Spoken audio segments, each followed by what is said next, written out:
¿Qué tal? Muy buenos días a todas y a todos. Eh, Estamos aquí iniciando un poco tarde nuestra sesión del día de hoy por pues algunas cuestiones y problemas técnicos con nuestra querida Nancy, pero bueno, pues vamos a iniciar esta sesión. No va a ser simultánea con el canal de YouTube.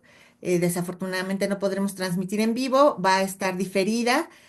Bueno, sin embargo, sí va a estar ahí pues colgada en el canal para que puedan verla en cualquier momento las personas que así lo deseen. Y bueno, pues el día de hoy, de verdad que pues estamos muy contentas, muy felices, muy honradas de recibir a esta amiga tan querida y a esta antropóloga tan comprometida con tantas causas, pues tan humanitarias, pero desde ese compromiso tan sensible que ella tiene. Es una de las antropólogas además más valientes que conozco. Conozco muchas antropólogas muy valientes, pero ella es una de las más, ¿no? Es además muy aguerrida y esa fortaleza que ella tiene, pues siempre la usa para empujar todas las causas y todas las cosas en las que ella cree. Nos conocimos pues trabajando, haciendo cosas que ella pues desde sus inquietudes y desde sus no quedarse quieta porque pues ella es de esas personas que ve cosas que le parece que son injustas y que ella puede accionar algo y busca la manera de hacerlo, ¿no? Y entonces, pues así nos conocimos, ¿no? Con ella que se aventó a hacer un curso de arqueología y es de formación antropóloga social, como ahorita se los voy a platicar en su semblanza, pero aún así, pues como académica de la Universidad Veracruzana, pues se aventó a organizar y a mover ahí todo a la arqueología veracruzana para darle este compromiso o este primer empuje de compromiso en cuanto a qué hacer ante la crisis forense, específicamente en el caso de Veracruz. Ella ha trabajado activamente también como defensora de derechos humanos. Y bueno, pues ella es la maestra Mayra Ledesma Arronte. Es maestra en desarrollo regional con especialidad en políticas públicas por el Colegio de la Frontera Norte, licenciada en antropología por la Universidad Veracruzana, investigadora titular de tiempo completo de la Dirección General de Investigaciones de la Universidad Veracruzana, docente en la Facultad de Sociología y posgrados de esta misma casa de estudios. Es feminista, especialista en estudios para la paz, cultura y educación para la paz y la no violencia, violencia, transformación positiva de conflictos, acompañamiento psicosocial, reconstrucción de la memoria, defensa y promoción de los derechos humanos, desaparición de personas, violencia contra las mujeres, población migrante y otras poblaciones vulnerables.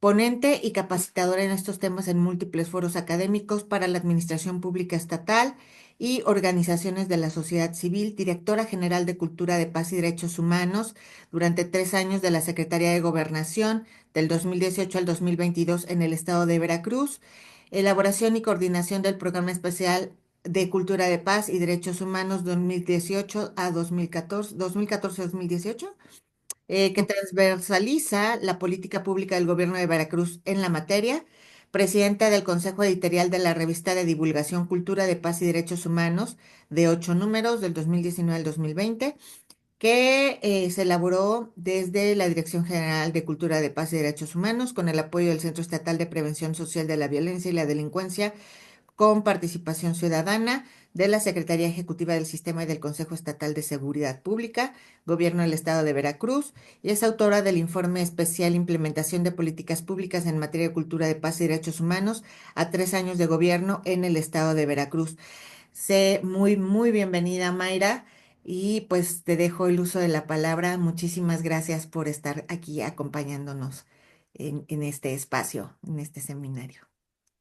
Muchísimas gracias, mi querida Yadira, Margarita, Mario, Diana, Jessica, José Antonio, Ernesto, Sabrina, Lorena y no sé quién más está por aquí, Diana, Mitzi, Mónica, Mario, en fin, todas y todos sean muy bienvenidos. Muchas gracias, Yadira, por compartir este espacio y bueno, voy a empezar, voy a compartir. pantalla y voy a tratar de que podamos terminar, digamos, a la hora que convenimos para que las gentes que tienen también sus ocupaciones, pues puedan continuarlas. Bueno, pues agradezco mucho al posgrado en Ciencias Antropológicas de la UNAM Iztapalapa, a la doctora Yadira Reina, por su invitación en este seminario Experiencias, Atención y Autocuidado de los Peritos en Antropología Forense. La verdad es que es un honor para mí compartir este espacio con todas y todos los colegas que me han antecedido y espero que este espacio sea un lugar para compartir experiencias, aprender de los errores y construir propuestas viables para el futuro cercano y podamos avanzar en la atención a esta grave problemática que es la crisis forense, con la mirada obviamente desde los peritos. Pero bueno, yo tengo que hacer una aclaración porque como bien dice ella dirá, yo no soy arqueóloga ni soy antropóloga física, soy antropóloga social metiche en el tema forense. Entonces, la charla que he preparado para ustedes parte de un marco más amplio al tema específico que atiende este seminario, que es sobre las y los peritos forenses en antropología, pero que puede ayudar a comprender la complejidad del fenómeno de la desaparición de personas y entender las realidades locales a las que se enfrentan las y los colegas en antropología forense. Así que de antemano les pido una disculpa porque el marco de referencia del cual parto y mi argumento central es que pues no soy perita forense, soy antropóloga social cuya experiencia se sitúa en el análisis de las políticas públicas en materia de derechos humanos y en particular en materia de desaparición de personas y la violencia de género, en este caso la atención de las dos alertas por violencia de género en Veracruz, una por violencia feminicida y la segunda por agravio comparado, y está en puerta la tercera alerta en desaparición de mujeres, adolescentes y niñas del estado de Veracruz, que está ahorita por todos los cambios que está viendo en el gobierno, pues está viendo cómo se va a manejar. Bueno, eh, además he trabajado en la construcción, como decía Yadi, de alternativas a la paz con perspectiva desde los estudios de paz y la no violencia. Soy profesora y me he desempeñado como funcionaria en los 3 primeros años del gobierno de Veracruz que acaba de terminar. Esta conversación que quiero establecer con ustedes la he tratado de situar desde mi posición como activista de derechos humanos, como académica de la Universidad Veracruzana y como funcionaria. Es decir, creo que me ha tocado por las circunstancias de la vida y de mi vida estar en lugares diferentes para enfrentar el mismo fenómeno, ¿no? Desde la Universidad Veracruzana, que fui cambiando de tema hasta que caí en el tema de los estudios de paz, porque ya la violencia en mi ciudad y en mi estado estaba así ya desbordada, ¿no? Entonces, estaba como activista en el movimiento estudiantil con los académicas y académicos y estudiantado de la comunidad universitaria y con otras organizaciones locales, ¿no? Ambientalistas, de derechos humanos, en fin, y por supuesto con los colectivos de personas desaparecidas. Entonces me tocó ser funcionaria y entonces como que me permitió tener un lugar privilegiado para mirar estos fenómenos desde distintos ángulos, ¿no? Entonces, por lo cual esto va a ser un relato personal en un sentido de cómo me involucré en la problemática de las desapariciones en Veracruz. Vamos a hacer un breve recorrido eh, eh, y vamos a retroceder unos 10 años, un poquito más, y nos vamos a situar en el periodo de Javier Duarte de Ochoa.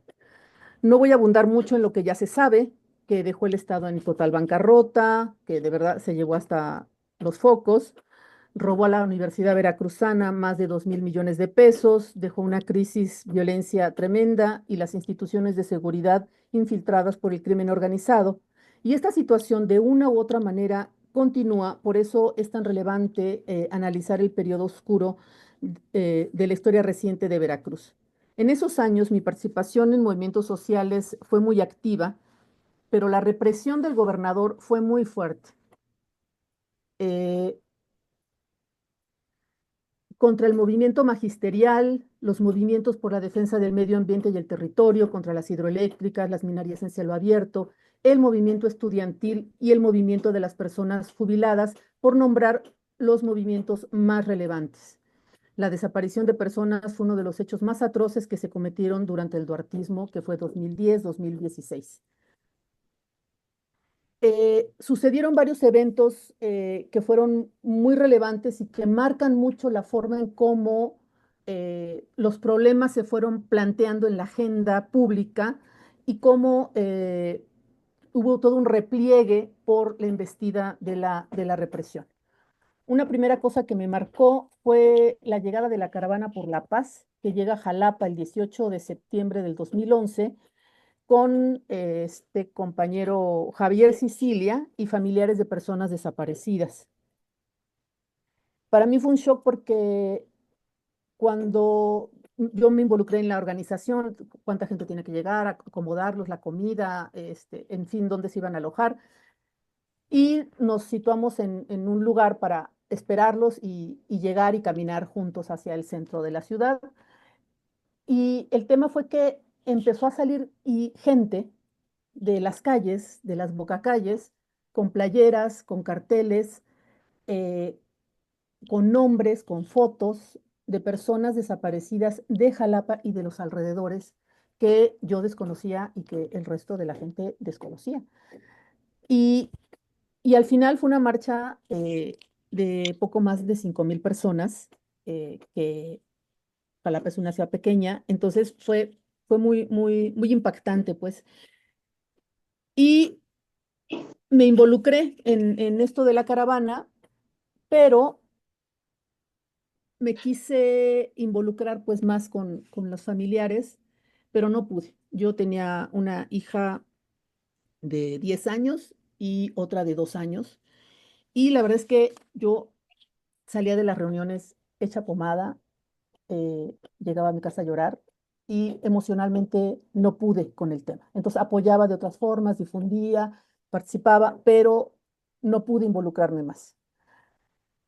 Eh, Participamos en el movimiento universitario justo por que se creó el colectivo en defensa de la Universidad Veracruzana por el descalabro financiero que Duarte se robó más de 2,000 millones de pesos, y acompañábamos a los colectivos en las marchas, y recordarán a la señora Lucía Díaz Guenau, representante del colectivo Solecito, que me dijo en un momento así muy claro, ¿y qué está haciendo la universidad para atender el tema, ¿no?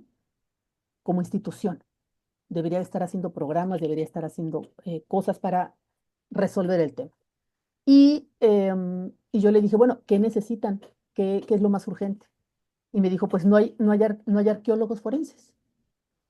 Y entonces, en ese entonces yo estaba preparando para el doctorado, me parece, y una propuesta de un programa de cultura de paz y derechos humanos, programa universitario de cultura de paz y derechos humanos, y vimos la manera de conseguir recursos. Nos acercamos con los compañeros del Instituto de Antropológicas de la UNAM, con Lilia Scorcia y con Memo Acosta, para proponerles hacer un diplomado en arqueología forense. Conseguimos los recursos no solo para las personas que vinieron, sino también para becar a egresados de la Facultad de Arqueología de la Universidad Veracruzana que tuvieran cédula profesional. Y aquí está el cartel, fue una convocatoria que se difundió un montón, llegó un montón de gente, no tuvimos que rechazar a muchísimos porque no había cupo para todos. Y entonces, en esta experiencia, pues es lo que comentaba Yadira, que ahí nos conocimos con ella, y también con Roxana Enríquez de EMAF. Y esto fue gracias a los recursos de ese entonces que manejaba de USAID Incide. Y Yadira estaba como consultora con Incide. Eh, esto, eh, al no ser yo arqueóloga, pero como era la organizadora, pues tomé el diplomado, ¿no? Y esto realmente me paró en un lugar que yo creo que si no hubiera tomado el diplomado no sería capaz de comprender la complejidad del tema forense, aunque tampoco soy experta para manejarlo, pero sí entender, dimensionar y por tanto mirar a futuro qué era lo que se tendría que hacer, ¿no? Que fue un poco lo que pasó después. Eh, y fue un diplomado de casi 200 horas porque empezamos con 160, pero se invitó también a la Fundación eh, de Antropología Forense de Guatemala y ellos vinieron a dar un curso 2 semanas más para hacer una práctica in situ, pues no solamente que fuera un asunto como teórico. Y, y bueno, de este diplomado egresaron 25 personas y arqueólogas y arqueólogos. Y justo terminó el diplomado cuando ya había empezado el siguiente gobierno, que fue en un bienio del el gobernador Yunes Linares, ¿no? Que ahí sigue sobreviviendo en las escaramuzas políticas de este país, que pasan cosas rarísimas como esas. Bueno, eh, Yunes era el gobernador, puso a su abogado personal, Jorge Winkler, como el fiscal y a Luis Eduardo Coronel como el fiscal especializado en búsqueda de personas desaparecidas. Entonces, hacía incidencia de fortalecimiento institucional con los gobiernos o con las instituciones, y entonces, bueno, estaba planteando un trabajo o querían incidir en la fiscalía, y entonces fuimos, yo bien contenta con mi lista de estudiantes egresados, con sus contactos, a presentárselo al señor Eduardo Coronel, que en realidad era un chamaco de unos 25 años, absolutamente prepotente y grosero, que nos recibió una hora tarde y que nunca dejó de ver su celular. Y yo pensé que me iba a tener un PowerPoint para hacer la proyección del diplomado y de cómo se había formado la gente y las capacidades que ahora tenían y que podría contratar a ese personal. Em, y fue muy desastroso, fue muy desagradable porque tuve que parar la presentación y quedarme callada, ¿no? Esperando que el señor se desocupara y bueno, fue un momento incómodo y que en realidad pues no le interesaba y pues por supuesto no contrató a nadie. Pero bueno, estas personas, unas empezaron a apoyar a diversos colectivos de personas desaparecidas y empezaron a tener también, lograron por este diplomado como acceder a otros espacios, lo cual creo que pues valió la pena, ¿no? Eh, Ahora Winkler está preso y Luis Eduardo Coronel está prófugo, ¿no? Está acusado de tortura y está prófugo. Bueno, vienen las elecciones de 2018, fue un escenario pues muy relevante para la historia reciente de este país. En Veracruz las cosas estaban muy calientes, la intención del voto en todas las encuestas pues era para Andrés Manuel eh, y, y obviamente el arrastre que tenía Andrés Manuel pues arrasó también sin problemas en Veracruz. Fue una campaña de veras horrible, fue un despilfarro, eh, había dinero por todos lados, las campañas sucias a diestra y siniestra, los golpeteos espantosos. Una realidad absoluta y es que ningún partido en ninguna de sus plataformas electorales contemplaba el problema de la desaparición de personas. Y esto es un hecho que hay que anotarlo porque nos puede ayudar a entender qué es lo que está pasando actualmente con esto, ¿no?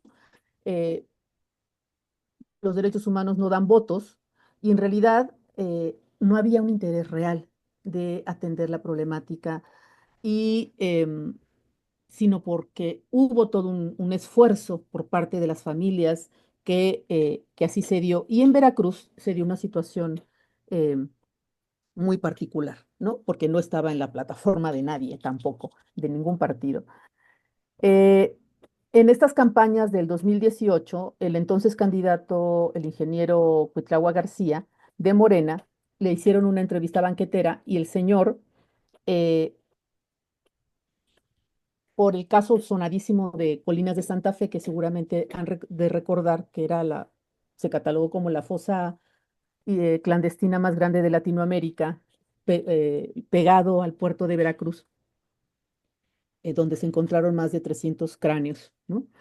Y entonces le hacen una pregunta sobre los jóvenes y la delincuencia y tal, y el señor se enreda y en lugar de hablar bien de las víctimas, de los jóvenes víctimas, los acabó criminalizando. Y bueno, fue un escándalo, lo empezaron a quemar con todos los medios oficiales se le fueron encima. Y gracias a esa torpeza del candidato de Morena de izquierda, el tema toma relevancia y entonces se convierte en agenda pública.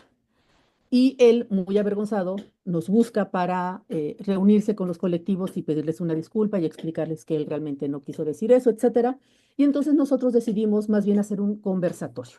Y en ese conversatorio,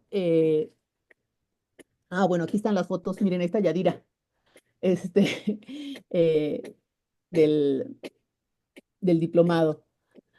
Aquí justo estábamos haciendo un análisis y fuimos llegando hasta Colinas de Santa Fe y buscamos otro espacio que parecía que podría también ser un punto positivo ahí. Bueno, esto es lo que ya estábamos diciendo. Bueno, entonces este señor pues decide hacer una. Yo les iba a poner unas fotos del foro y ya no sé dónde quedaron. Bueno, eh, hacemos el conversatorio, llegan todos los candidatos al final, porque se convierte realmente en el caldero político el tema de las desapariciones. Y se sientan todos y todos los colectivos presentan una agenda y presentan la situación de la desaparición en Veracruz y todos les toca sentarse y apechugar durante más de 3 horas toda esta agenda y responden a una serie de interrogantes que todos los colectivos habían eh, organizado para preguntar. Em, como sabemos, gana Andrés Manuel a nivel nacional, gana Cuitlahua García a nivel local y me busca para decirme, mira, yo no quería nada más sacarme la foto ni firmar por que eran elecciones, sino yo sí quiero realmente atender el tema, por favor ayúdame. Entonces, a partir de julio, eh, el 26 de julio se hace la primera mesa y faltaban 6 meses para tomar posesión en el gobierno y durante esos 6 meses hicimos mesas mensuales con todos los colectivos, se les pagaron para que ellos vinieran y vinieran ellas, la mayoría eran mujeres, son mujeres, eh, y, y se fue trabajando los temas con acompañamiento también de CICR, de la ONU, de representantes de la Comisión Nacional de Derechos Humanos y, por supuesto, de la Comisión Estatal de Derechos Humanos, que en Veracruz tiene mucha presencia y tiene mucha fuerza en la cabeza de la doctora Namiko Matsumoto. Entonces, bueno, todo se empieza a conformar, Cuitláhuac va como agarrando la onda, entendiendo, comprendiendo y dice, bueno, pues apóyenme, dime cómo hay que hacerlo y entonces se conforma un equipo técnico y se presenta la declaratoria del programa emergente. A ver, aquí está, ok. Sí, la declaratoria del programa emergente por violaciones graves a derechos humanos en materia de desaparición de personas.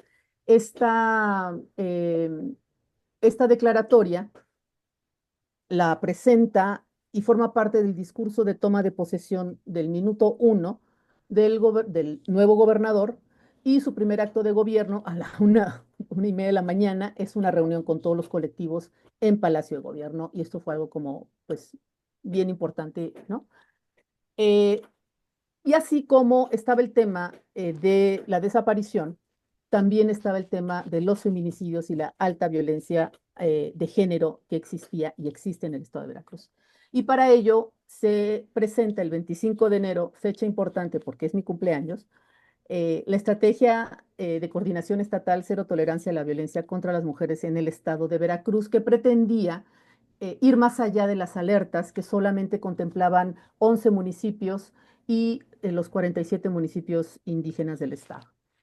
Esta, esta declaratoria del programa emergente, no voy a leer lo que está ahí, ahí están los resolutivos, pero en realidad les voy a explicar. La declaratoria era un posicionamiento político para armar un programa que aterrizara la política pública en materia de derechos humanos y que con ella eh, se declaraba la creación de esta Dirección de Cultura de Paz y Derechos Humanos, porque, como les había dicho, no estaba contemplada en la plataforma electoral, nadie había pensado que había que dedicarle recursos a eso. Entonces, pues luego me invita a que yo me encargue de eso y me entregan una dirección, un cascarón de una dirección y eso la volteo y armo un nuevo equipo de trabajo con muy poquito dinero y digamos que la declaratoria mandata que sea a través de esta dirección que se implemente el seguimiento de esta declaratoria y así como toda la política en materia de derechos humanos que había cero, cero, cero.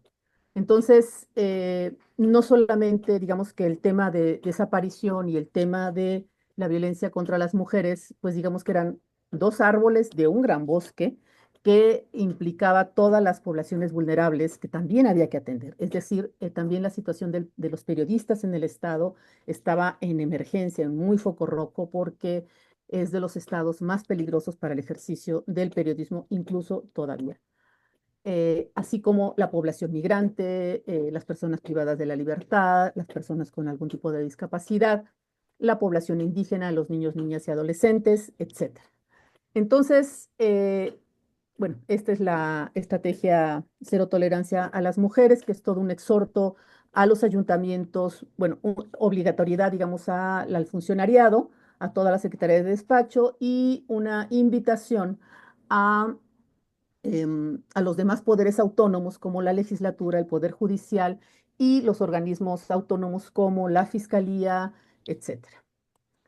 Es el mapa de Veracruz con los 47 municipios indígenas y con las incidencias eh, en morado, las que tenían las alertas por violencia de género. Actualmente todo el estado ya es declarado en alerta por violencia de género.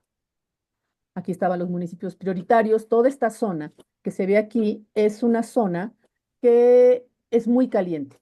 Por aquí pasaban los ductos o pasan los ductos eh, de Pemex y por tanto aquí era una zona muy, muy tremenda, muy caliente por el huachicol.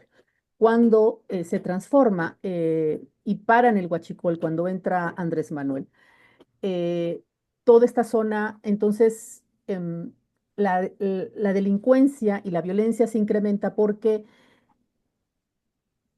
mutan del huachicol a otro tipo de delitos. Y se incrementan las extorsiones, los secuestros, y, o sea, pero de verdad, o sea, le pedían derecho de piso y secuestraban al de las tortillas. O sea, ya no era a la gente más pudiente, etcétera, sino agarraban parejo y fue una situación realmente muy, muy, muy complicada.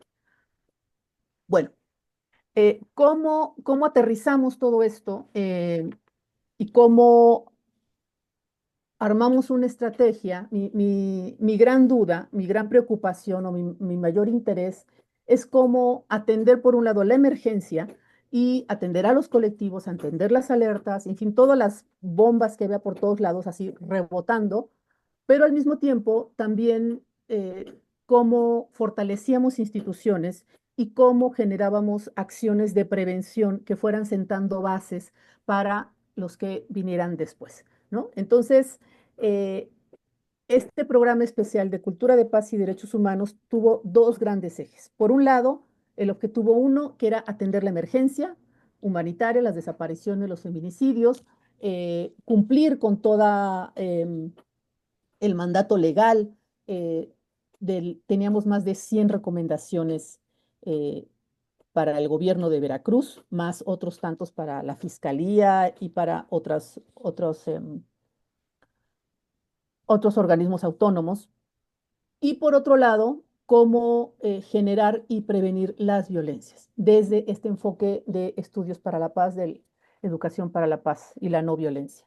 Entonces, con esa pretensión, digamos, como andar a dos pisos, es que intentamos construir este programa especial y que además, por primera vez en Veracruz, fueron programas que tenían indicadores de seguimiento y evaluación, es decir, que se podían medir.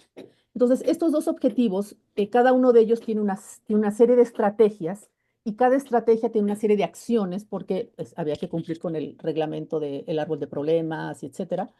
Em, pero yo me senté con cada secretaría de despacho, es decir, no me inventé yo el programa de mi cabeza nada más y yo dije, ay, qué chido, vamos a hacer esto, sino me senté con cada secretaría de despacho para decir, bueno, a ver, tú desde donde tú estás, con lo que tienes, no con lo que no tienes, puedes ponerte la lente y transversalizar el enfoque de derechos humanos y el enfoque de género. Entonces, fue un ejercicio muy fuerte, donde me tocó conocer por dentro, digamos, como las entrañas de la administración pública estatal, algo que yo desconocía y que tenía también una mirada, pues, debo reconocerlo, prejuiciosa del Estado, del gobierno, de los priistas, ¿no? Entonces, porque pues yo era activista. Y entonces, bueno, conocí un montón de gente valiosísima, interesante, eh, sacaban la chamba, eran las que se quedaban a arrastrar el lápiz, ¿no? Y no los que salían en la foto, ¿no? Entonces, fue una experiencia muy bonita por ese lado. Entonces, bueno, este objetivo uno contempla seis estrategias. Y la primera, pues, es la búsqueda de personas desaparecidas, accionar la declaratoria, básicamente, ¿no? La segunda es la atención integral a víctimas de delitos y de violaciones graves a derechos humanos, es decir, que la CIAIB, el, la comisión que atiende a las víctimas, se pusiera la pila. No tenía dinero, era un cascarón, y se le dotó de 80 millones al FARI, al Fondo de Ayuda y Asistencia de Reparación, y se le dio también varios millones más para poder contratar personal, porque lo que no tenía era personal. Es decir, no peritos, no, asesores jurídicos, personal en psicología y en trabajo social. La tercera era evaluar este cumplimiento de todas las recomendaciones emitidas por los organismos internacionales, la Comisión Nacional y el titipuchal de las recomendaciones que teníamos por parte de la Comisión Estatal de Derechos Humanos por violaciones graves a los derechos humanos. Eh, la cuarta era la coordinación de la estrategia cero tolerancia para atender la violencia con una estrategia a todo el Estado.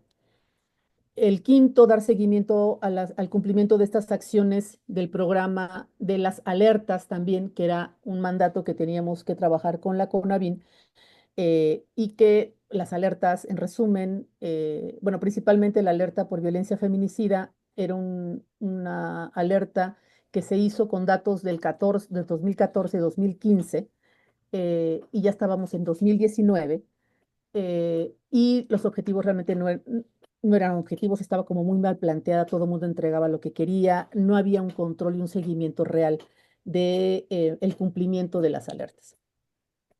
Y también instrumentar una política pública en materia de derechos humanos para todas las poblaciones históricamente vulnerables, ¿no? Para niñas, niños, adolescentes, para la comunidad LGBT, para las poblaciones indígenas, las personas con alguna discapacidad, la población migrante y las personas privadas de la libertad. Entonces, hicimos mesas con todos los grupos para ir como construyendo esto. El objetivo 2, que es toda la parte que tiene que ver con la prevención, es que construimos unos modelos de intervención para, de intervención comunitaria y situacional con la participación de actores locales, sociedad civil, academia e instancias de los tres niveles de gobierno en contextos de crisis de violencia para reconstruir el tejido social, focalizando en una población o en territorio específico. Es decir, de pronto todo el mundo quería que yo fuera a resolverle los problemas que había, no teníamos esa capacidad. Entonces lo que hicimos fue construir modelos para sembrar herramientas y que se apropiaran de ellas y las convirtieran de acuerdo a las condiciones locales de existencia y que tuvieran además acompañamiento por otros actores locales. Es decir, nosotros no íbamos a ir ahí a inventarnos el agua tibia ni el hilo negro, sino que más bien aprovechar las capacidades de las organizaciones que llevaban muchos años trabajando en los territorios. Y bueno, por supuesto, también conjuntar, digamos, desde el aparato estatal todas las instituciones que también pudieran intervenir. El segundo fue construir con actores locales programas de educación para la paz y la no violencia desde la educación popular y el enfoque psicosocial, esto enfocado a población indígena, que posibiliten relaciones de reconciliación y o sanación desde el empoderamiento como sujetos sociales y que coadyuvaran a la reconstrucción del tejido social comunitario. Aquí empezamos un proyecto muy bonito en la zona del Totonacapan. eh, no sé si la gente que le ha tocado a lo mejor ir a la Cumbre Tajín, al lado del centro del sitio arqueológico El Tajín, pues son instalaciones muy grandes, muy bonitas, que se usan una o dos veces al año. Entonces yo dije, aquí yo voy a hacer una escuela de paz con todas las organizaciones que están en la región. Es una zona complicada, pero con mucha potencialidad porque hay mucha organización social también en las comunidades totonacas. Eh, el tercero era construir e implementar programas de educación para la paz y la no violencia desde un enfoque diferencial en las instituciones educativas porque considerábamos que el ámbito educativo, la institución de educación, ahí donde se puede generar una palanca de cambio impresionante si trabajas con el profesorado, si trabajas con los padres de familia, si trabajas con las niñas y las juventudes y las adolescencias.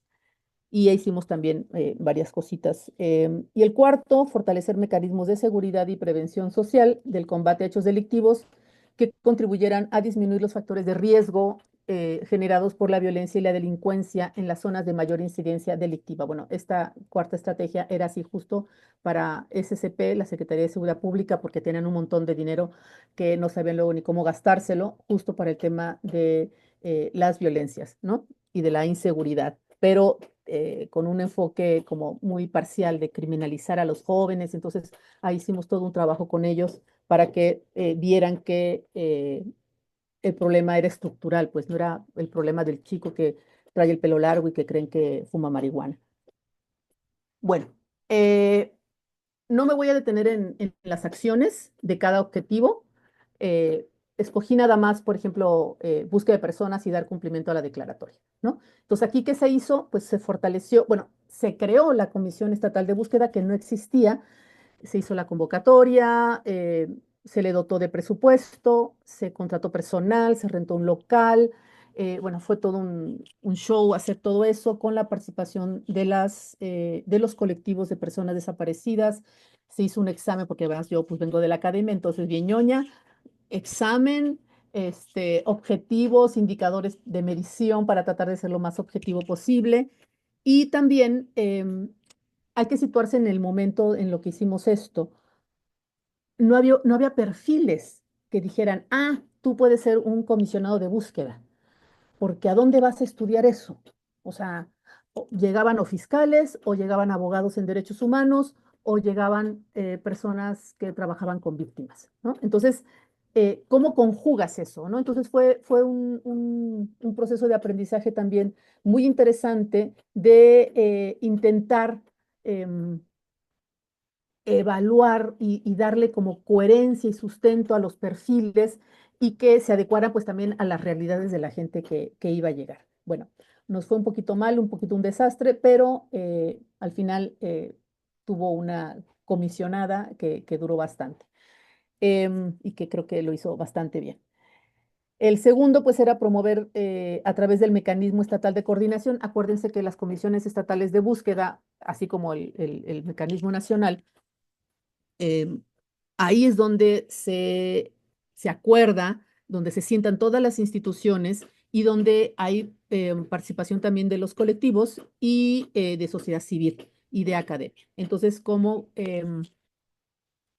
poder trabajar con esto de las fosas clandestinas? La otra era instalar un sistema de alerta temprana para atender de manera inmediata los casos de desaparición de personas. Y el cuarto, diseñar e implementar el protocolo especializado en atención a personas desaparecidas migrantes. Y, a ver, ya me pasé. Bueno, este es bueno, me voy a brincar esto. Si hay alguna duda en las preguntas, si quieren, me puedo regresar. Pero bueno, básicamente es como el diagnóstico de manejo de fosas comunes, que fue mi coco que siempre tuve en la cabeza, eh, y atender lo que decía la ley, básicamente, ¿no? Este programa de especialización y certificación de servidores públicos, porque era una gran demanda también de los colectivos que la gente que estaba al frente de estos oficios realmente no tenía como la capacidad. Bueno, y en el objetivo 2, en esto de construir el modelo de intervención comunitaria de corto plazo, pues hacíamos diagnósticos situacionales muy cortitos que pudieran recoger eh, las realidades de los contextos locales, ¿no? Y elaboramos metodologías muy específicas para hacer estos diagnósticos situacionales y diseñamos planes de acción comunitaria para erradicar o contener las violencias identificadas a través de un modelo semáforo. Bueno, eh, vamos a seguir. Eh, bueno, es un poco lo mismo, pero para la población indígena es un poquito más masticadito, pero vamos a pasarlo. Si hay dudas o alguien quiere preguntarme de esto, pues al ratito lo podemos hacer. Bueno, ¿qué pasa en Veracruz? Estas son los 30 municipios, digamos, con mayores personas desaparecidas en Veracruz. Veracruz tiene actualmente 6,247 personas desaparecidas, si no me equivoco. Eh, pero a estos datos le hacen falta todavía un análisis más fino, porque efectivamente, si ustedes pueden ver, en el número 1 está el municipio de Veracruz, con 809 hombres desaparecidos y 160 mujeres, con un total de 977 personas desaparecidas hasta el día de hoy. ¿Y esto qué pasa? Que si ustedes ven, tendríamos que tener otra columna con el tamaño de la población para ver realmente que hay ayuntamientos que son de poblaciones muy pequeñas comparadas con otros ayuntamientos que son mucho más grandes y que entonces per cápita pueden invertirse estos datos, ¿no? Entonces, esto lo hicimos para el tema de desaparición y también para el tema de los feminicidios y, eh, y nos ha ido arrojando como datos como interesantes y que si los ponemos también en el mapa, ¿no? Podemos ver que Veracruz, Jalapa, Córdoba pertenecen a la zona norte, a la zona centro, Coatzacoalcos está en el sur, Orizaba en zona de montañas, Boca del Río pertenece a la zona de Veracruz, ¿no? Pánuco a la zona norte. En fin, entonces, acá lo interesante es ver cómo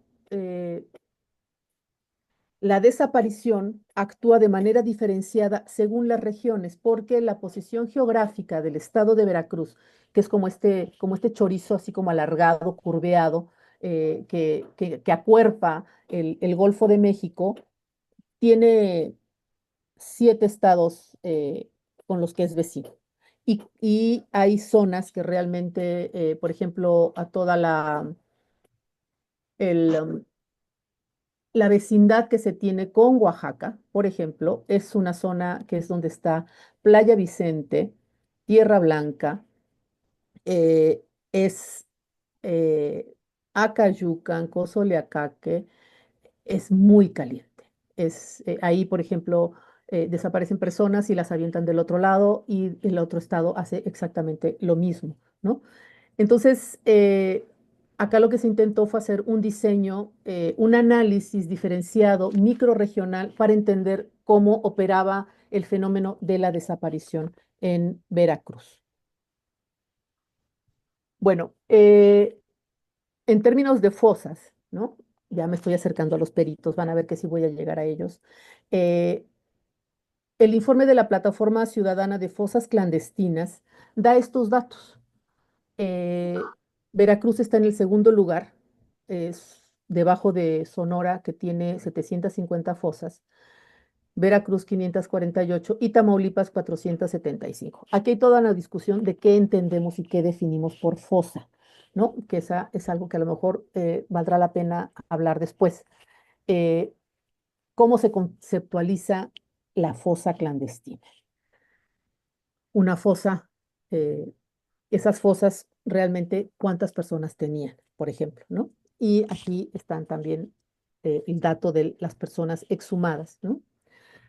En Veracruz tenemos este dato de que el puerto de Veracruz y la conurbación Veracruz-Boca del Río tiene 100 fosas, Úrsulo Galván 73. Úrsulo Galván está muy pegadito, está en Chachalacas para quien conozca Veracruz, muy cerca de Veracruz. Córdoba está en la zona de las altas montañas, Tihuatlán está en el norte de Veracruz y Alvarado está hacia el norte de Veracruz. Em, y en cuerpos exhumados, Jalisco presenta datos de más de 1,269 personas exhumadas y Sonora 655 y Veracruz en tercer lugar con 546. Bueno, de la información que yo obtuve, en la información que he ido yo investigando y recabando en el estado de Veracruz, voy a hablar de algunas de las cosas como más grandes o más importantes en el estado, ¿no? Bueno, Colinas de Santa Fe, que es pues esta fosa que fue un escándalo, más de 305 cráneos, más de 22,000 fragmentos óseos, de las cuales solo se han identificado a 35 personas. La forma en cómo se trabajó en Colinas por parte de la policía científica, pues bueno, ya sabemos que fue un desastre, metieron este trascabo, no había arqueólogos o arqueólogas forenses para hacer este levantamiento. Las cadenas de custodia fueron también un desastre, todavía hay un montón de problemas, hay varias recomendaciones eh, eh, sobre, sobre estos casos. La otra es la fosa de Arbolillo, que está en Alvarado, que este es bueno, Colinas de Santa Fe, es una zona de dunas, arena, arena, arena. Arbolillo es zona de pantano, está en Alvarado, ¿no? Entonces, y también fue un manoseo esta fosa porque primero la Marina buscaba a dos cadetes que habían sido secuestrados y llegaron a Arbolillo. Entonces, de ahí se exhumaron 47 cráneos y también hicieron un revoltijo, pero no concluyeron y realmente no hubo un buen trabajo de manejo en la fosa de Arbolillo. Se regresa en septiembre, no en septiembre, sino en septiembre del 2018 y se exhuman 190 cuerpos. Después, en 2020, ante insistencia de los colectivos, eh, de Solecito, me parece también, se exhumaron otros 73 cráneos y recientemente ahora se exhumaron otros 220 cráneos. Luego estamos con la fosa de la Guapota. Esta fue en Úrsulo Galván. Úrsulo Galván está al lado de Chachalacas, está, digamos, como entre Cardel, al lado de Cardel, y luego eh, 40 kilómetros, 30 kilómetros está el puerto de Veracruz. Es decir, es como una zona acá, ¿no? Eh, Aquí en la Guapota se, Se localizaron 72 fosas y se exhumaron 160 cuerpos, de los cuales se han identificado 22 personas. De esta fosa les voy a platicar un poquito más, bueno, se los digo de una vez. Cuando se entró a esta fosa, ya fue bajo un programa con acompañamiento de 6R. Y entonces se hizo, digamos, como a partir de la intervención de una primera fosa, que se tardaron un montón en la Guapota, se sentaron las bases para hacer una buena recuperación con arqueólogos y arqueólogas forenses.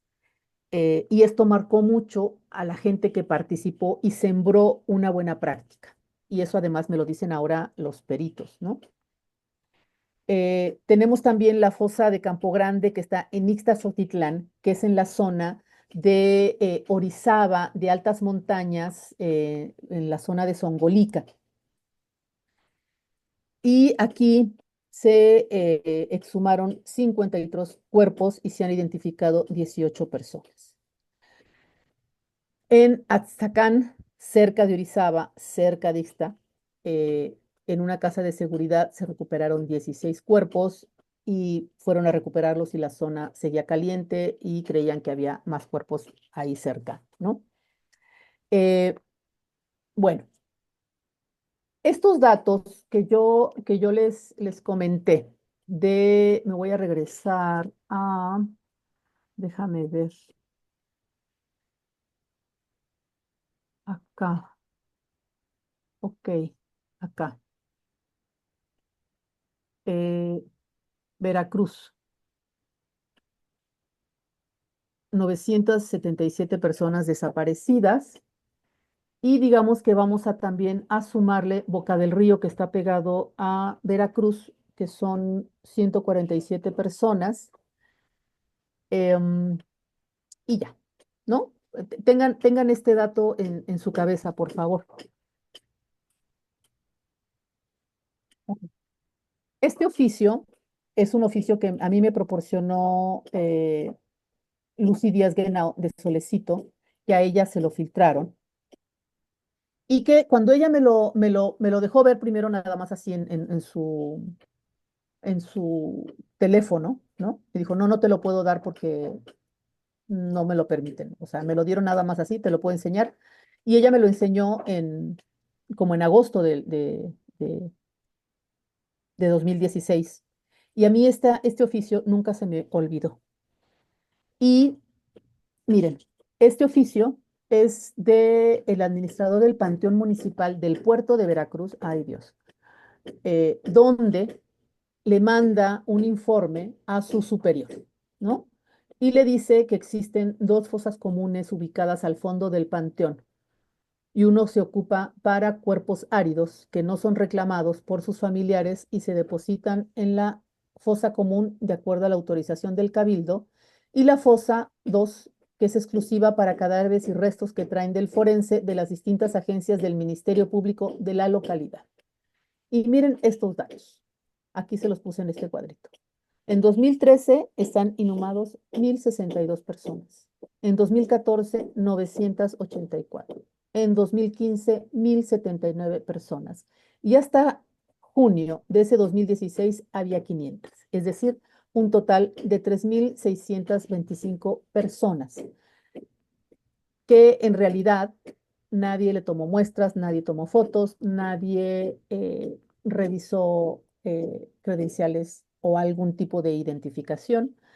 Y, eh, y esto, pues, por supuesto que nos hace pensar y es una sola fosa en el puerto de Veracruz, donde nunca hemos podido intervenir porque este ayuntamiento es de la derecha, es del PAN y entonces, pues, pleito casado. Bueno, ahora que hubo reconciliación con los Yunes, capaz que en una de esas algo se pueda hacer, pero ha sido muy difícil poder acercarse a que se pueda realmente hacer una indagación, digamos, formal, ¿no?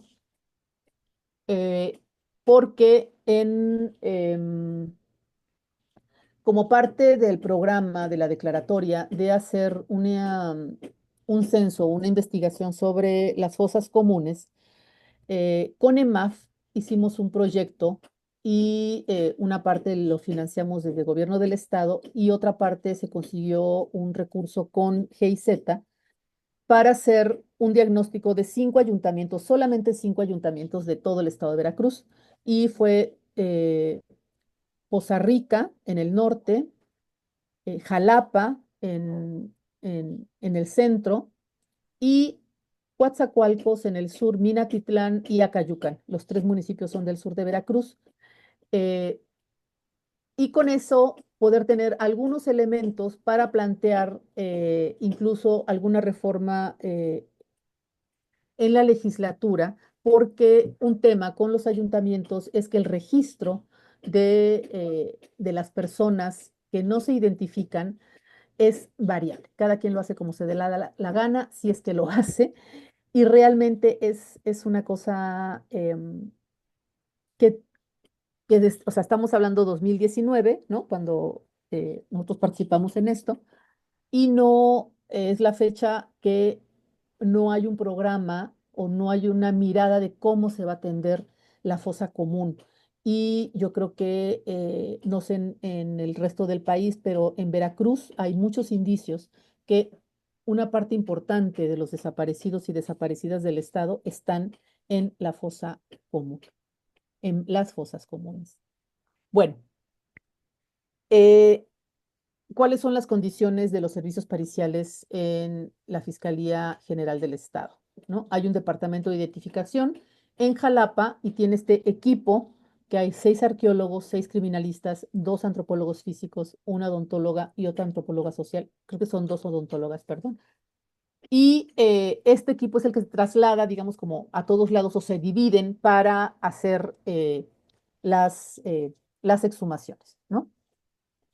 Estos equipos han ido fortaleciéndose, se ha ido contratando personal. No es que estos empezaron desde el principio, sino que poco a poco los han ido contratando o aumentando el presupuesto y cuentan que varios, por ejemplo, estaban en la comisión de búsqueda y se fueron hacia la fiscalía y pues les fue mejor porque también los salarios se homologaron, la gran mayoría ya está basificada, por tanto tiene una certeza laboral, pero dicen que por lo menos se requieren grupos como este, se requieren como 3 o 5, 4 o 5 más para atender el Estado porque no les da la vida para atender toda la problemática, digamos, ¿no? Ya tienen un horario, digamos, establecido de 8 a, a 2, van a comer, regresan y se quedan y a las 6 de la tarde se van a sus casas. Sí están en Jalapa, pero si estaban en campo, se pueden quedar 15 días en campo para hacer las excavaciones. Por ejemplo, en la Comisión Estatal de Búsqueda, las condiciones laborales son precarias, les hacen firmar contratos de 3 meses, no hay una certeza laboral. Justo ahorita acaba de ser el cambio, acaba de terminar el gobierno de Cuitlava García, inició el gobierno de Rocío Nale y pues ya saben, despiden gente, yo traigo a mi gente, etcétera. De las recuperación de experiencias exitosas, porque varios peritos y peritas me cuentan que se formaron por ejemplo, en la fosa de la Guapota o quienes se formaron en la fosa de la Guapota después les enseñaron a ellos, ¿no? Y, eh, y marcó la pauta para hacer un buen trabajo. Y sin embargo, cuando les ha tocado irse a otros estados, a otras dependencias, a trabajar, pues no hay un reconocimiento por el trabajo de la arqueología forense, no se respeta y bueno, cuentan historias de terror que no se respeta y no se entiende, como que ¿para qué estás aquí? A unos lo ponían a contestar el teléfono, ¿no? Y así como que de Office Boy porque no sabían muy bien qué hacer con él. eh, y por tanto, pues bueno, hay un serio desconocimiento por parte de quien tiene que tomar las decisiones en estos equipos de trabajo. No puedo decir los lugares porque van a saber quiénes son y me pidieron, pues, no quieren que los corran, discreción. Eh, con respecto a el impacto psicosocial que tienen, ¿no? Bueno. no hay ningún tipo de apoyo psicosocial, nadie les habla de cómo se siente y creen, no todos, pero algunos dicen sí, sería bueno hacer espacios para poderlo hablar, pero así cada quien se rasca como puede. Eh, bueno, todos me contaron la primera experiencia que tuvieron cuando se enfrentaron a un escenario forense y no a una excavación de arqueología prehispánica, ¿no? Entonces el shock es muy fuerte. eh, Algunos es donde deciden, sí, esto es lo mío o no, yo de aquí no soy, ¿no? Y me voy.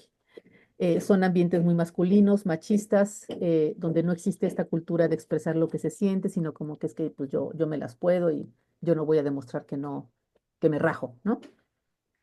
No hay programas, no hay apoyo por parte de las instituciones para el apoyo psicológico. Y también hay un asunto que ya lo hemos hablado en otros momentos en este seminario, que es que como una especie de culpa, es decir, frente a las víctimas, que ellos sí tienen desaparecidos, que ellos sí tienen un problema muy grande, eh, nosotros nos sentimos como que no es tan importante el dolor o lo que a mí me pasa, ¿no? Y ahí es un malentendido que hay que trabajar en él, ¿no? Y que en contextos de tanta violencia son muy fuertes, cuesta mucho trabajo afrontar esta violencia, genera ansiedad, insomnio, taquicardia, angustia, sueños recurrentes, y a lo mejor otro tipo de problemas que ni siquiera son capaces de mirarlos, de percatarse, ¿no? También me contaron que siempre hay casos que te marcan más unos que otros, que cuestan mucho trabajo, pues acomodártelos en tu ser, ¿no? Incluso experiencias extrasensoriales o espirituales, ¿no? Como un chico me cuenta, es que pues era una chica que la violaron, que la ahorcaron. Su cara era eh, muy dramática porque la encontraron todavía, eh, no eran, no estaba en una fosa propiamente, ¿no? Sino como que la dejaron aventada y se fue cubriendo de hojarasca y de cosas, ¿no? Pero su cara tenía mucho dolor y cuando la tocó, dice que sintió una cosa muy fría y que se le quedó varios días y que tuvo que hacer muchas cosas para como podérsela quitar de encima, por así decirlo, ¿no? Y que son cosas que no te atreves a comentarle a los demás porque se van a burlar, porque te van a decir que quién sabe qué, que maricón o qué sé yo, ¿no? Otro tema también que comentan es que el trato con familias también es muy fuerte porque el dolor de ellas es así muy, pues, muy duro, ¿no? Y que muchas veces no saben cómo tratarlos o nadie les enseña cómo atender a las familias, cómo comunicarse con las familias y que también, por ejemplo, los peritos criminalistas no saben cómo tratarlos, las evaden, prefieren mejor no, no atenderlas porque en realidad lo que hay es incomodidad, pero lo que hay es una profunda ignorancia, ¿no? Y la otra es que también el contexto rebasa la capacidad técnica y de recursos humanos. Se requiere contratar mucho más personal en antropología física y en arqueología forense. Como que un gran resumen es lo que les quiero contar. Bueno, la otra es que les quería contar también que en la Universidad Veracruzana, después de que Lucy Díaz nos refrescó nuestra linda madre en 2016, ¿no? Fue hasta ahora, ¿no? Que la universidad se puso la pila para presentar estas especialidades para atender la desaparición de personas y de trabajar en la identificación de las personas desaparecidas. Y se crearon estas 5 especialidades: la especialización en gestión de identificación humana, la especialización en arqueología forense, la especialización en perspectiva psicosocial en atención a víctimas por desaparición de personas, la especialización en odontología forense con fines de identificación humana y la especialización en antropología física forense. Ya salió la convocatoria el año pasado, no, este año, perdón, es que ya yo estoy pensando que estoy en enero. eh, este año y la semana pasada acaba de salir, digamos, como quienes quedaron, quienes fueron aceptados, etcétera. Inicia con el siguiente semestre, que el semestre inicia en febrero, a mediados de febrero. eh, la especialidad dura un año, es decir, son 2 semestres, llevan aproximadamente unas 8 o 9 materias o experiencias educativas y es una modalidad mixta basado en un enfoque de derechos humanos. Aquí pueden checar ustedes las ligas, si quieren se las paso, para ver como el programa, a quien le interesa, etcétera. Y también, digamos que hay como un gancho también que las personas que no tengan el perfil, pero que estén interesadas, se iban a impartir talleres y diplomados aparte. Yo la verdad es que no sé qué tan efectiva pueda ser esto si no hay pues como una base previa, ¿no? Porque dura un año, no dura 2 años. Entonces, bueno, es un experimento, vamos a ver qué tal sale. Yo espero involucrarme un poquito más el próximo año en estas especialidades para ver cómo están, cómo van a empezar como a caminar y, y ya, y ya acabé. No sé cuánto tiempo hablé. Entonces, bueno, pues esto era lo que yo les había preparado y quedo a sus órdenes para cualquier duda y yo me callo la boca y ustedes hablan. Gracias. Muchas, muchas, muchísimas gracias, querida Mayra. De verdad que este compartir ha sido totalmente enriquecedor e interesante. Hay algunos comentarios acá ya en el chat. Em, Dice, hola Moy, qué bueno que ya estás nuevamente acá. Dice, en lo personal ya no me convence esa manera de denominación oficial. Si puedes abundar un poco y hacer uso de la palabra, sería interesante. Alberto dice que lamentable escucharlo y más aún sobre la torpeza del mal empleo del registro de cadena de custodia. Por eso es muy importante llevar a cabo una muy buena capacitación del registro de cadena de custodia para tener una excelente intervención e investigación y así poder resolver todas y cada una de las problemáticas. Es muy lamentable ver y saber que pocas personas desaparecidas llegan a tener identidad y muchas se pierden por un mal empleo como estos. Totalmente de acuerdo. Araceli dice, gracias Mayra por siempre compartir y en lo personal sigo aprendiendo más de tu conocimiento. Es lamentable todo lo que sigue pasando en nuestro estado. Moisés dice, también siempre hay que pedirles permiso a las personas fallecidas, merecen respeto. Totalmente de acuerdo, Moisés. Sí, creo que por ahí varios hacemos eso, les pedimos permiso y platicamos ahí un poco con ellos sobre qué estamos haciendo para ayudarles a regresar, para que no tener experiencias, este, extraordinarias del tercer tipo.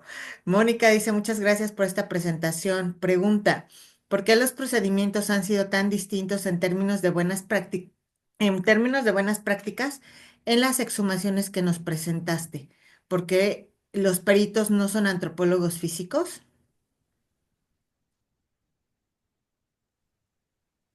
A ver, no sé si Moisés quiere abundar en su pregunta porque yo la verdad es que no entendí bien la denominación oficial. Adelante, Moisés, prende tu micrófono. Sí, hola, ¿qué tal? Un gusto. Mayra Ledesma, no tenía el gusto. ¿Qué tal? Excelente la plática, lo que nos has comentado, que bueno, está tan presente en el trabajo de los que nos dedicamos a esto. Me refería, pues, de hecho le puse entre comillas oficial, ahí me faltó ponerle el término de fosa clandestina. eh, que sí, efectivamente, con el tiempo, en mi experiencia, pues así me refería también yo, ¿no? Como a fosa clandestina. Con el tiempo, eh, también en diversas reuniones con 6R, eh, con la influencia latinoamericana, entre otras formas de pensamiento, fue surgiendo poco a poco, ¿no? El debate de llamarle o fosas ilegales o fosas. No recuerdo el otro concepto, la otra manera de decirle, pero siempre la palabra fosa. Mm, Creo que si la perspectiva que se está ejerciendo actualmente es tiene un sustento técnico, científico, eh, habremos que referirnos como entierros, independientemente de la forma, la profundidad, etcétera, ¿no? Como se ejecuta en arqueología en general. Y esta arqueología forense, pues, tan específica, nos deja este, esta, digamos, conceptualización que formaría parte del episteme, que en lo particular me interesa mucho cómo tenemos las consideraciones alrededor de una epistemología de la antropología forense, de la antropología física forense, de la arqueología, la lingüística, la antropología cultural forense, etcétera, y en general de las ciencias forenses.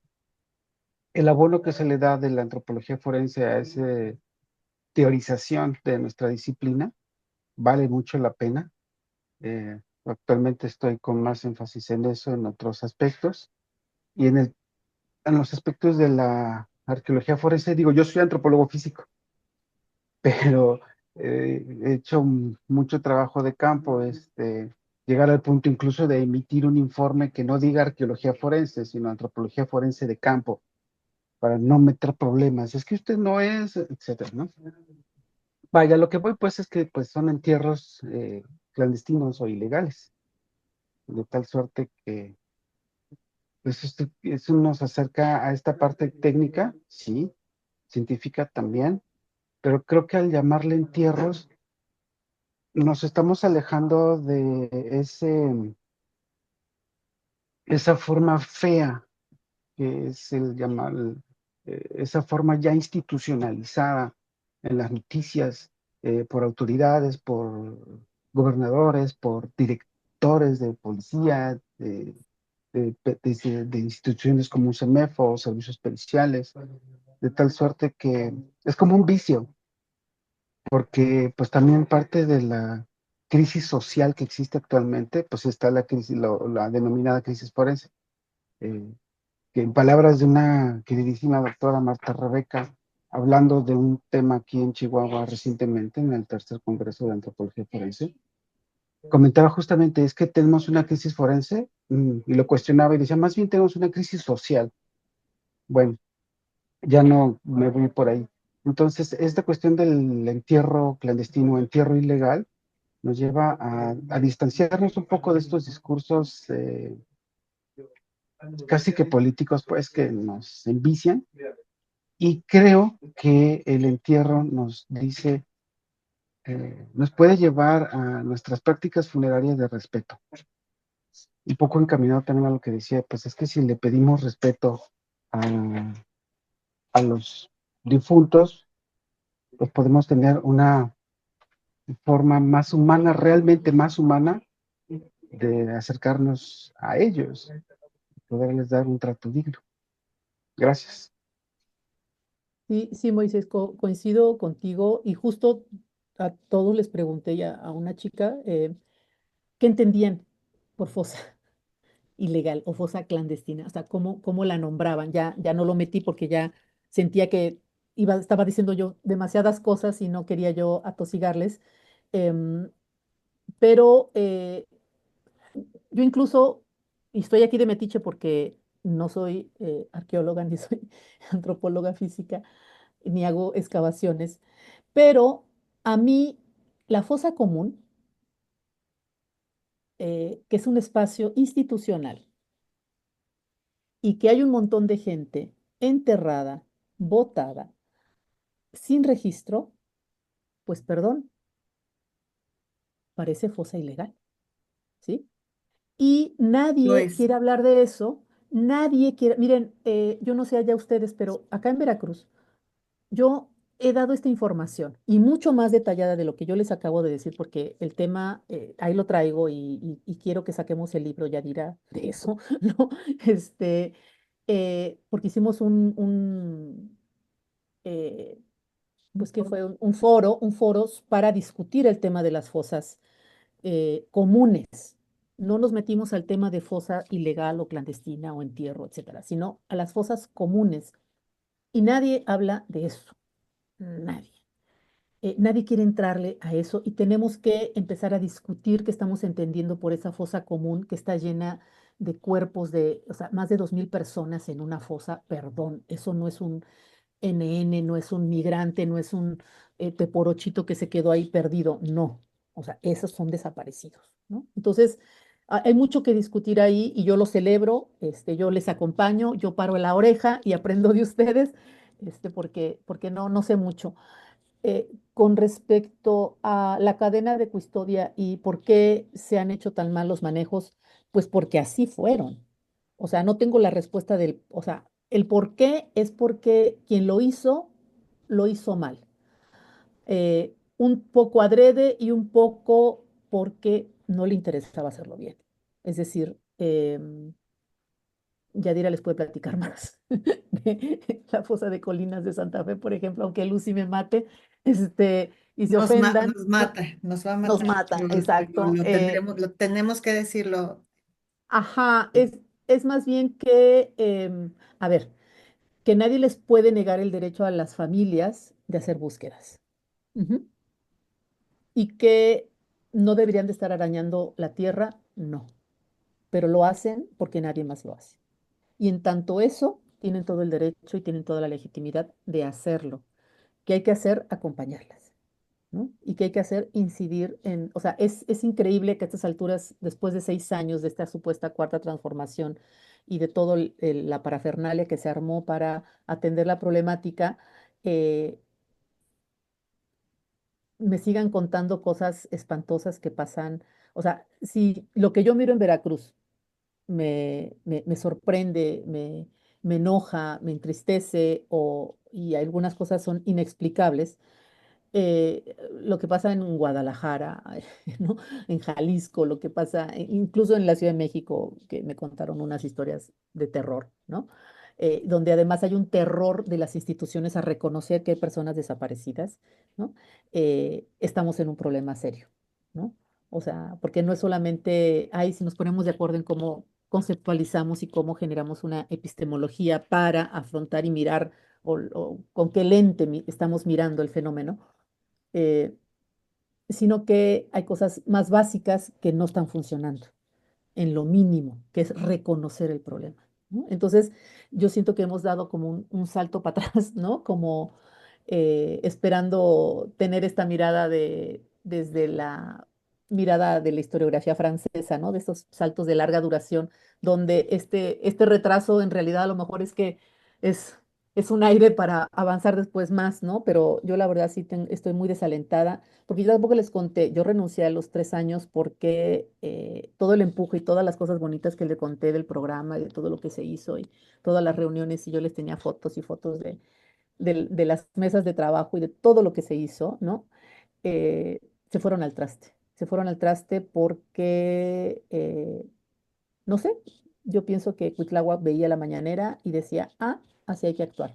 Y entonces se peleaba con las organizaciones y entonces no pelaba a las familias. Y entonces, o sea, como que la línea de no mirar el problema, entiendo que también la pandemia fue un momento pues muy complicado, pero en realidad se desatendió el tema. Y yo, pues como no soy política y yo tengo mi trabajo en la universidad, pues ya no me están dejando hacer mi trabajo. Tuve muchos conflictos con el secretario de Seguridad Pública, perdón, el secretario de Gobierno, Eric Cisneros, que fue insostenible, pues, ¿no? Y entonces decidí retirarme porque, pues, ya no me dejaban trabajar, entonces, pues, ahí se ven, ¿no? Pero el tema se desatendió.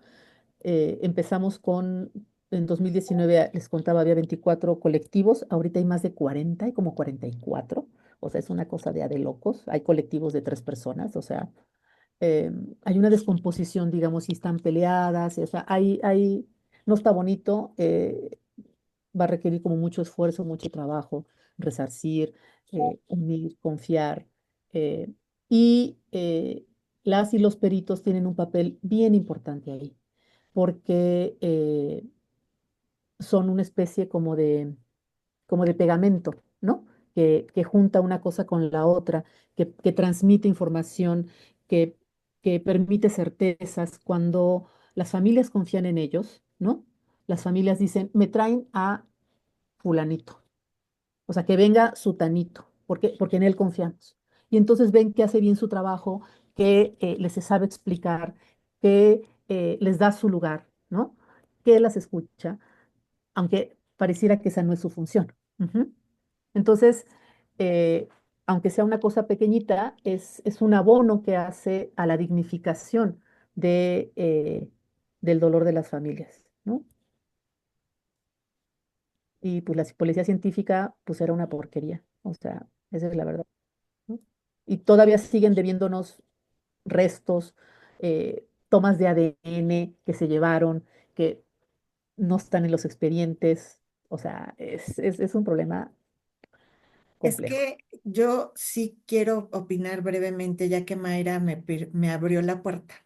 Me dio permiso de tomar de su tiempo, para hablar un poquito sobre el tema de Colinas de Santa Fe, porque a mí me tocó justamente revisar el caso, porque como coordinadora del equipo de antropología de INCIDE y como consultora en antropología forense del mismo, justamente a partir de las primeras identificaciones que se hacen con cráneos, porque lo que hicieron fue agarrar todos los cráneos y entonces meterlos a procesos de genética y entonces hacer este análisis comparativo y empezaron a saltar, híjole, no puede ser.